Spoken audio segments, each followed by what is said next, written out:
साहित्य रसिकों को मेरा नमस्कार। किशोर संग कहानियां में आप सभी का स्वागत है। लीजिए सुनिए मुंशी प्रेमचंद के लिखी कहानी शंखनाद।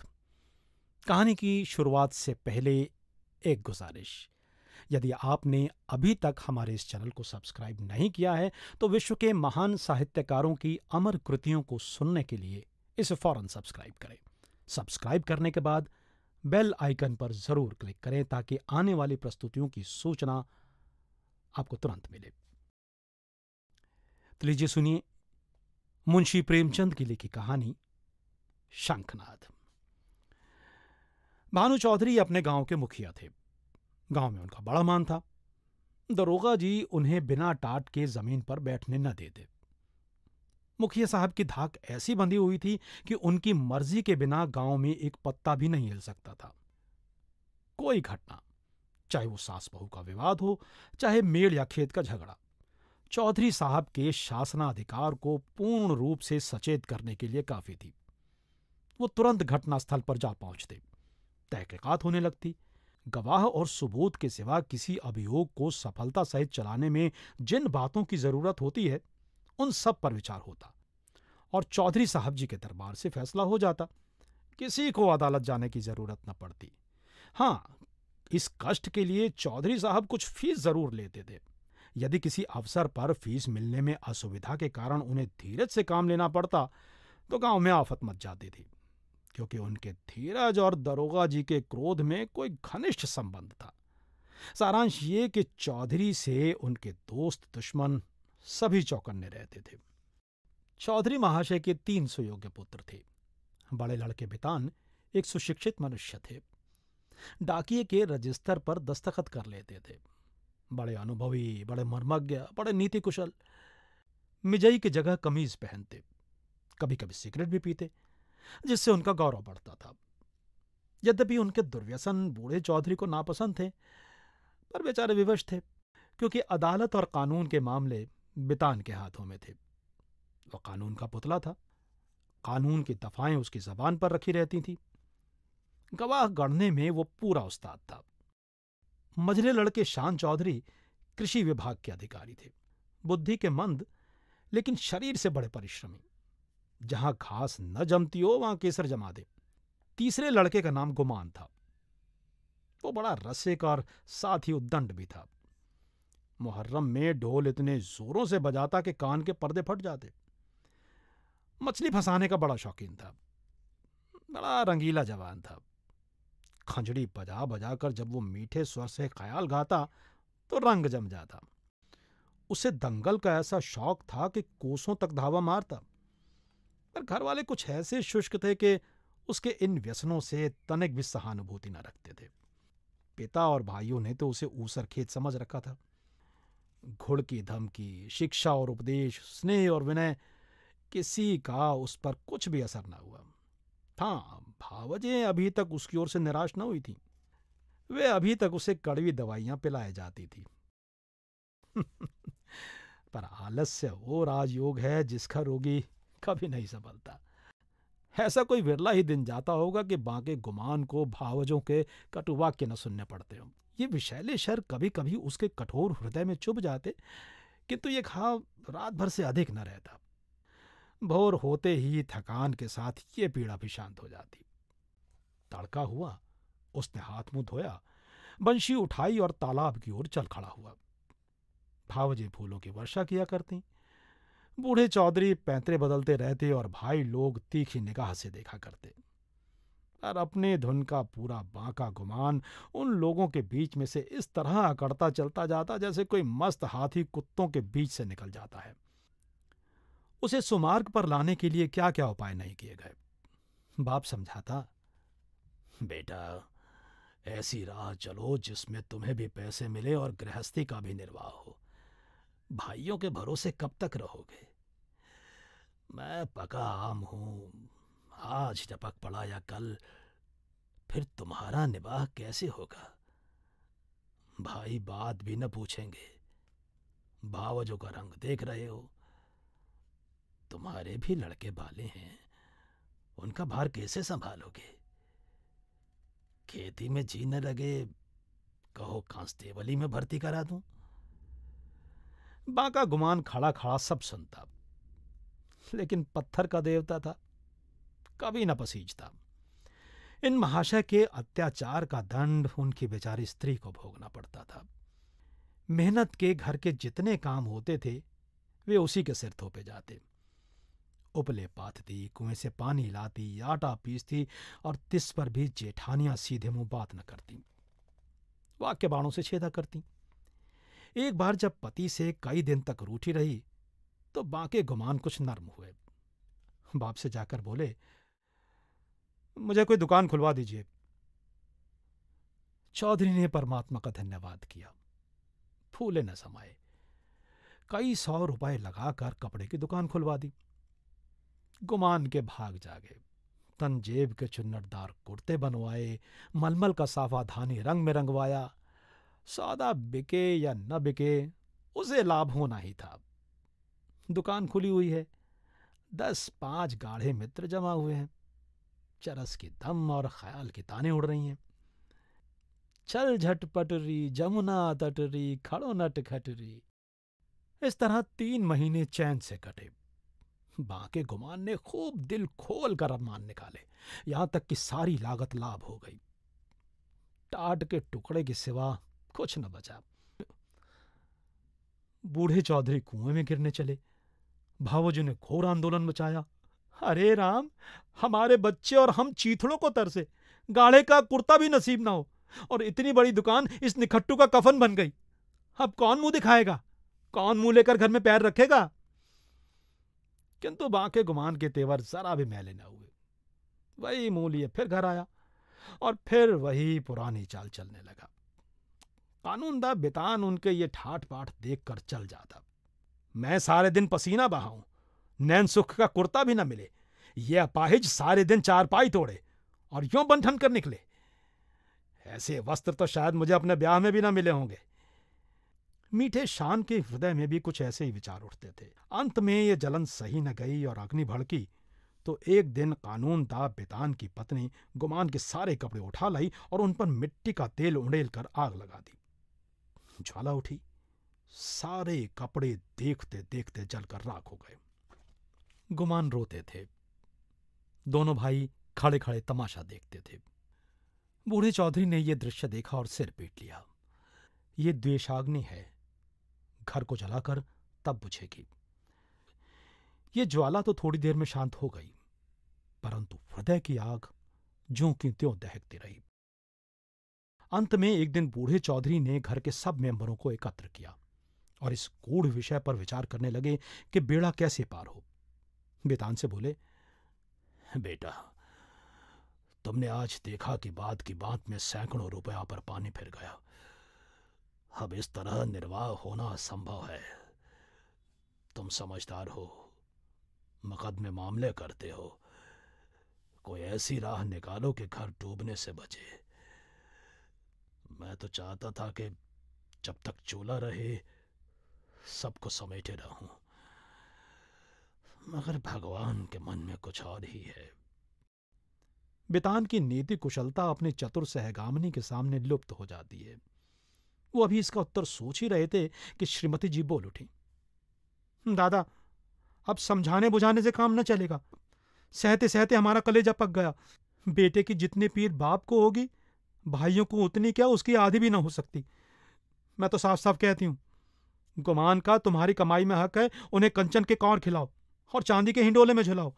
हम में ना इतना बूता है ना इतना कलेजा। हम अपनी झोंपड़ी अलग बना लेंगे। हाँ, जो कुछ हमारा हो वो हमको मिलना चाहिए। बांट बकरा कर दीजिए, बला से 4 आदमी हंसेंगे। अब कहां तक दुनिया की लाज ढोवें।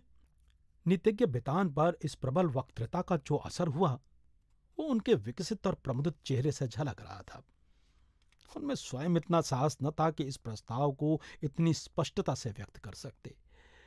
नीतिज्ञ महाशय गंभीरता से बोले, जायदाद मुश्तरका, मनकूला या गैर मनकूला, आपके हीन हयात तकसीम की जा सकती है। इसकी नज़ीरें मौजूद हैं।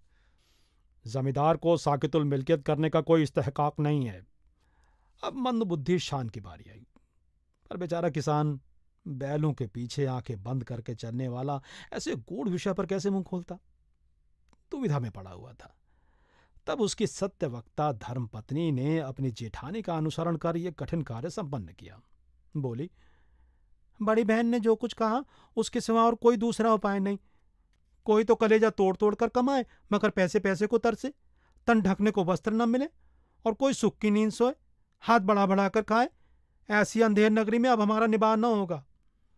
शान चौधरी ने भी इस प्रस्ताव का मुक्त कंठ से अनुमोदन किया। अब बूढ़े चौधरी गुमान से बोले, क्यों बेटा, तुम्हें भी ये मंजूर है? अभी कुछ नहीं बिगड़ा, ये आग अभी बुझ सकती है।